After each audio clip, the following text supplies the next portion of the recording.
Ada 4 media pemadam api yang biasa digunakan di Indonesia juga nih Sobat Api. Oke, yang pertama ada media pemadam api powder. Media pemadam api powder ini serbaguna ya, bisa digunakan hampir untuk semua jenis kebakaran.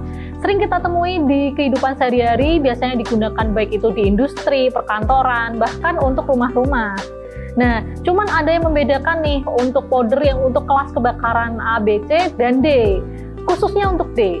Jadi kalau powder yang digunakan untuk kelas kebakaran A, B, dan C biasanya dalam powdernya itu mengandung bahan monoamonium fosfat dan amonium sulfat. Sedangkan untuk powder yang khusus untuk kelas kebakaran D, powdernya itu dirancang agar mampu memadamkan logam yang memiliki titik lebur yang sangat tinggi nih Sobat Api.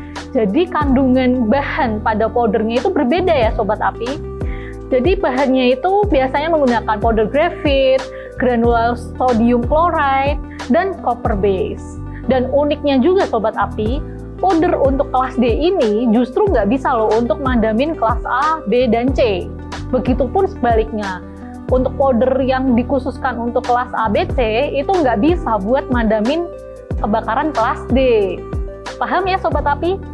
Kedua, ada media pemadam api foam yang mana bisa memadamkan kelas kebakaran A dan B. Media pemadam api foam ini terbuat dari bahan campuran dari air dan beberapa surfaktan hidrokarbon. Nah, karena foam ini bentuknya pada dasarnya adalah cair, maka akan mudah menyerap ke material mudah terbakar yang cara kerjanya yaitu menghentikan oksigen dan mendinginkan dari material yang terbakar tersebut.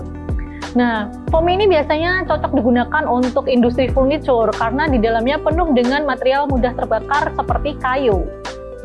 Lalu selanjutnya ada APAR atau media pemadam api CO2 atau karbon dioksida.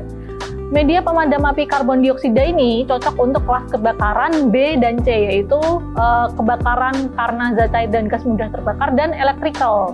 Nah, memang untuk APAR CO ini memang cocok banget nih dipakai untuk peralatan elektronik maupun listrik karena memang sifatnya yang clean agent. Nah, apa itu clean agent? Yaitu APAR CO2 itu tidak meninggalkan residu. Apalagi untuk bahan-bahan elektronik di mana dia itu sensitif terhadap air dan residu seperti ruang server, ruang panel maupun ruang mesin. Jadi cocok banget untuk pakai CO2. Dan ada satu lagi yaitu APAR liquid gas, media pemadam api liquid gas. Media pemadam api liquid gas ini hampir sama sifatnya seperti CO2, namun bisa memadamkan kelas kebakaran A, B, dan C. Nah, sama-sama clean agent, sama-sama tidak meninggalkan residu, dan dia juga bekerja dengan mendinginkan titik api, sehingga api cepat padam, dan selain itu, liquid gas juga ramah lingkungan Sobat Api. Nah, bagi perusahaan atau industri yang bergerak di bidang F&B, media pemadam api liquid gas ini cocok banget buat memproteksi bisnismu nih, seperti area produksi, warehouse yang menyimpan bahan makanan, maupun dapur komersial. Jadi kesimpulan dari materi ini yaitu kenali dulu resiko kebakaran yang ada di tempatmu ya Sob. Baru kalian bisa menentukan alat pemadam api yang cocok untuk proteksi bisnismu. Oke, Nes, saya boleh nambahin dikit nggak? Boleh. Oke, jadi gini ya Sobat Api, kalau dalam memilih alat pemadam api itu juga harus dipertimbangkan juga nih dari segi kapasitas yang dipilih. Nah, karena selain faktor resiko kebakaran pada suatu ruangan atau di suatu gedung ya, itu kita juga perlu meninjau kemampuan dari seseorang dalam membawa maupun menggunakan alat pemadam api tersebut. Wah, gimana tuh Sam? Jadi gini Nes, kita buat misalnya nih ya, misalkan di sebuah ruangan atau suatu gedung itu terdapat mayoritas itu perempuan. Nah, maka disarankan untuk menggunakan APAR dengan kapasitas yang memadai. Contohnya itu 3 kg. Jadi lebih ringan ya San? Iya, lebih ke ideal sih. Jadi bisa mudah dibawa dan juga mudah untuk dioperasikan. Begitu.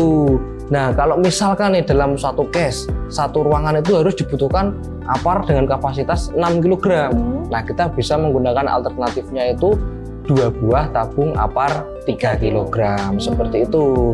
Dan untuk karena gini ya Nes ya, untuk resiko kebakaran di suatu tempat atau ruangan itu kan berbeda-beda ya Nes ya. Alangkah baiknya mungkin nanti Sobat Api bisa konsultasikan dulu ke ahlinya seperti itu. Betul. Untuk mendapatkan perhitungan yang tepat. Kalau kamu suka video ini, jangan lupa like, komen pendapatmu di bawah, dan share ke teman-temanmu yang butuh info soal proteksi kebakaran. Terakhir, klik tombol subscribe, biar kamu nggak ketinggalan info penting dan seru lainnya dari Guard All. Sampai ketemu di video berikutnya. Stay safe, Sobat Api! God All memberi solusi, God All